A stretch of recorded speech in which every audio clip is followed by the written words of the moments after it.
he was, I think, unique in the annals of mountaineering history. I can't imagine that there is anyone who has climbed as many peaks, put up as many routes as Fred Beckey did. He was absolutely driven, and I think devoted his entire life to climbing.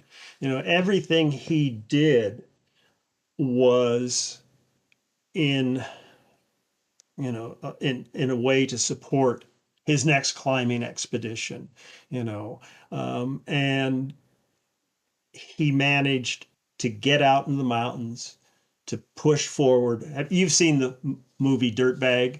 Yeah. Yeah.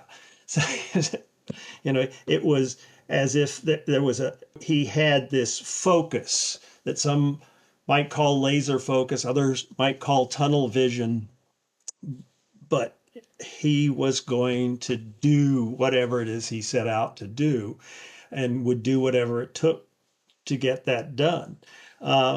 And he was, by the same time, at the same time, he climbed with all sorts of, multi-generational. You think about, he was climbing with some of the early, like Lloyd Anderson, when he and Helmy were young, and then climbing with his contemporaries like Pete Schoening, and people like that. And then as he was getting older, he was climbing with younger climbers, and right until he was into his 90s, it was something, I think, to climb with Fred Beckey.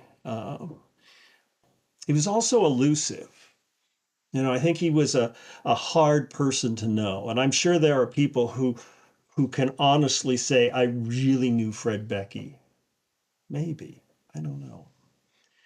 For me, he was rather elusive. When we did Cascade Voices, my photographer, Cliff Light, who uh, is an incredible adventurer and has been all over the world, and he became one of uh, Fred Beckey's climbing buddies, and for a number of years was, waiting for that phone call in the middle of the night. Hey, Cliff, I'm in here. We're going to do this. We're going to do this. And I think Fred wore out a lot of his climbing companions over the years, because nobody had um, his, just boundless energy and focus on climbing.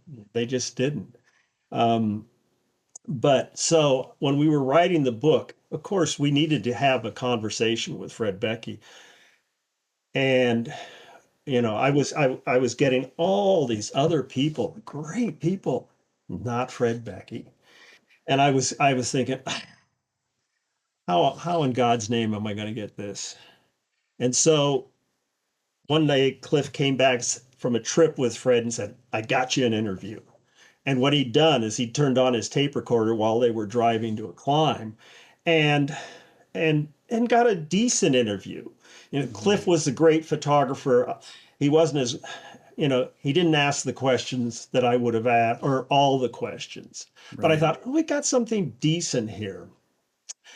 And but I wanted to add more. And so I remember he had just given a talk at the American Alpine Club annual meeting when it was in Seattle. And so I waited outside and then pounced. And I said, hi, I'm Mac Bates. And he said, yeah, yeah, yeah, yeah, yeah, yeah. He was quite, yeah, yeah. And I said, I really would like to talk to you some more. And he said, okay, okay. And he said, now, here's the phone number. Uh, don't call me before 7 o'clock. Okay. Call me after 7 o'clock. So Monday morning, I wait until about quarter after 7. He's Because he just, don't call me too late, but don't call me before 7. I call him and say, Mr. Beckey, this is Mac Bates. And he's, yeah, what? Huh? Yep. And I said, you wanted me to call. He says, I wanted you to call before 7. After 7, I got things that, it was, and it became this, I felt I was chasing my tail. And I never did get that. The conversation is fine. In retrospect, though, there was one part of the conversation that I should have included because it was pure Fred Beckey. For 15 minutes, he gave Cliff detailed instructions on how you pick up girls in McDonald's. And I, it, it was, and I was trying so hard, to be respectful, but that sense of humor, that randiness or whatever, that was all part, Right. that's who he was. I mean, he was an incredible womanizer as the film, and women continued to have fond memories. It wasn't as if he was a bastard, and that I wish I had been able to add that at the time. But, he was always, I remember at his, they had a memorial for him. And I got up and I told that story, and I said, Fred Beckey could be an asshole, but he was a godly asshole.